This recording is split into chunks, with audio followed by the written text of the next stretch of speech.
بسم الله الرحمن الرحیم. السلام علیکم ورحمت الله وبرکاتہ. زما محترم ورونو، الله جل شانه دې ستاسو تمام مشکلات ختم کی او الله جل شانه دې ستاسو ټولې بندلارې آزادي کی. ډېر محترم ورونو، زمونږ او ستاسو حاجتونه وي او هغه حاجتونه نه پوره کیږي، لیکن نن مې یو ډېر زبردست وظیفه د الله الصمد وظیفه راوړې ده.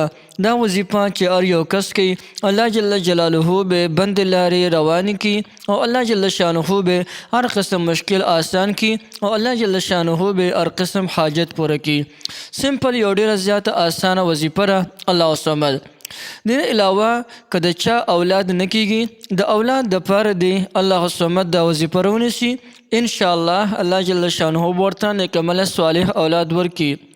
یا د چا اولاد کیږي لیکن هغه مړه کیږي، نو که د هغې دپاره دا وظیفه رونیسي، الله جل جلاله به د هغوی اولاد ژوندي پاتې کړي.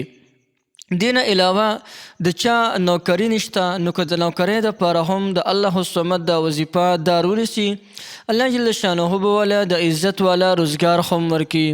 دغه رنګې که د چا غریبي، مسکیني، فقیري ډېره زیاتې یا په چا باندې قرضونه د حد نه سیوا وي ډېر زیات شوي، نو که د الله الصمد دا وظیفه دا رونیسي او څلوېښت ورځې مسلسل په دې ترتیب سره وکړي، الله جل جلاله به تمام حاجتونه پوره کړي. راځي د وظیفې د طریقه درته یم چې دې وظیفې طریقه څه ده. روزانه پابندۍ سره یو وخت به وله مقرر کړئ چې هر یو وخت وي.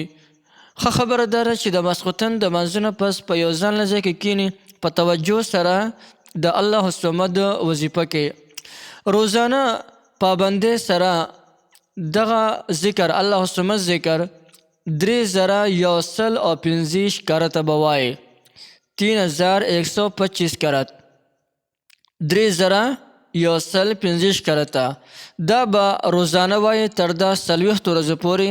هر قسم حاجت وي، الله جل شانه نه د هغې حاجت دپاره د دې وظیفه چې کله وکړې، د هغې نه پس د خپل حاجت دپاره سوال هم کوي. انشاءالله په ډېرو لږو ورځو کې، یعنې په 40 ورځو کې دننه به الله جل جلاله ستاسو تمام حاجتونه پوره کړي وي.